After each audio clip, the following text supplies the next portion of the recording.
Exceptional. This made headlines because it's unique. Never in British criminal history has anything like this happened before. We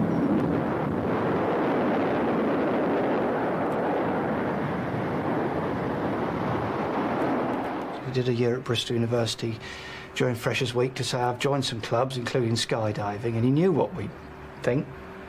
He phoned us after his first jump. He had literally landed. And he said, I missed the drop zone, I just landed between some cows. But thoroughly fired up to it. Absolutely loved it. And he jumped then from then on as often as he possibly could. Stephen Hilder was at an army college in Oxfordshire, and after about 18 months of parachuting, he took up formation skydiving with two friends. At the start of July, they were due to compete at Hibblesstow Airfield in Lincolnshire. He arrived before his teammates and did 2 solo jumps. It was Wednesday, the 2nd of July, and as always after a jump, he repacked his parachute himself. The process involves folding and rolling, checking all the lines and webbing. Sometime after 5 o'clock that afternoon, he left the finished rig in the airfield kit room. It was there from Wednesday afternoon till he collected it shortly before the fatal flight on the Friday afternoon. So during that period of time, the killer somehow got access to this room and either removed his kit or tampered with it here in this room. On Thursday, the weather had been bad, so the competition was delayed and the competitors practiced on the ground. That night, they all assembled for a fancy dress karaoke party. Steve's team went in drag. Detective Superintendent Colin Andrews has no motive, but he does have a party full of suspects. Well, Stephen's there having a good time with his friends, and clearly the person who killed Stephen may well have been at that disco and may well have known that when they tampered with his parachute, Stephen would jump to his death the following day.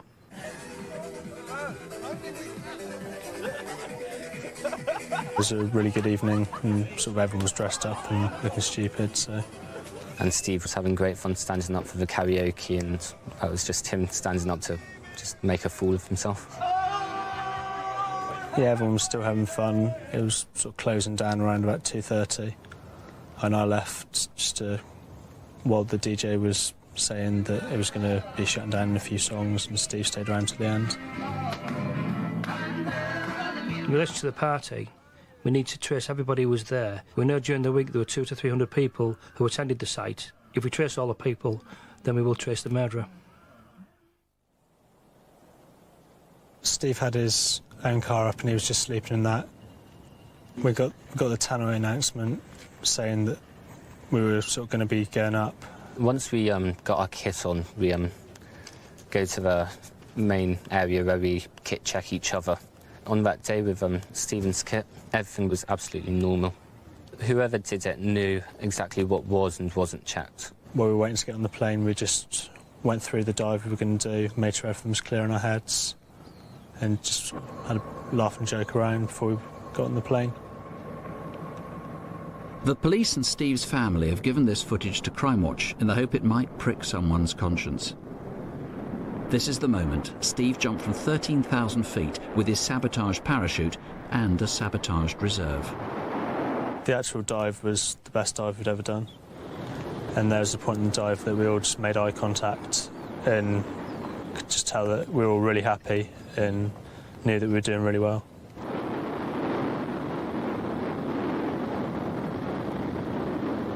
They broke formation at around 4,000 feet just as they went through the cloud. Steve now had 10 seconds to live. Well, Stephen would have known that once he tried to deploy his reserve chute and it didn't work, that he had no chance of survival. And one can only imagine the terror that must have gone through his mind at that time. And he hit the ground doing about 120 miles an hour a few seconds later. I landed fairly close to the main group. One of them sort of walked out towards me and said that one of the guys on my team hadn't opened a parachute. And I knew immediately it was Steve because I recognised Dave's canopy. Late on the Friday evening, opened the door to 2 policemen stood there. And you know something's going to be, you're going to be told something. that's when we were told on Friday night. As soon as Stephen's body was found, it was obvious that his parachute had been deliberately tampered with. There were two scenarios here. Had Stephen been killed by somebody, or had he taken his own life? Steve was just acting normally all the time I saw him. He was really focused and wanting to do well on the jump. I can't believe that it was anything other than murder.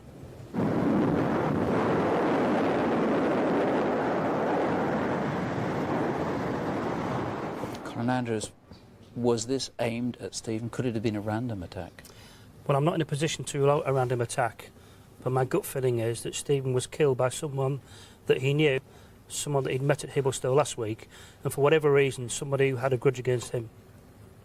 There have been conspiracy theorists who've said, look, there are movies like Terminal Velocity and Drop Zone. I think it's in Drop Zone that somebody actually is attacked like this. Their parachutes torn on July the 4th, and Stephen died on July the 4th. Yes, and we are obviously investigating that.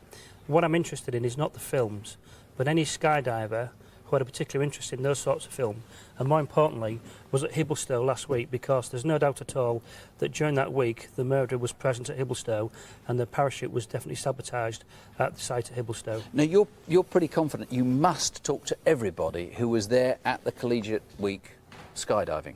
Yes, there's no doubt that the murderer was present at Hibblestone, so we need to speak to every single person who was at Hibblestone between the 30th of June and the 4th of July. One of the interesting things about this inquiry is that we've spoken to many people who believe they've got nothing interesting to tell us. But in actual fact, when we've spoken to them, they've given us crucial information. So my appeal is to everybody who went there, please contact the police, tell us everything, no matter how minute that detail is, and let us make the judgment as to whether or not it will assist the inquiry. Now, you say your strong suspicion is that Stephen was deliberately targeted. Has anybody given you a motive, a reason for this? No, there's no motive at all. Stephen was a 20-year-old student who had a bright future, but whoever did this carried out a wicked act, knowing full well that Stephen couldn't defend himself. They knew that Stephen was well known at the skydiving centre and that his particular parachute was very distinctive.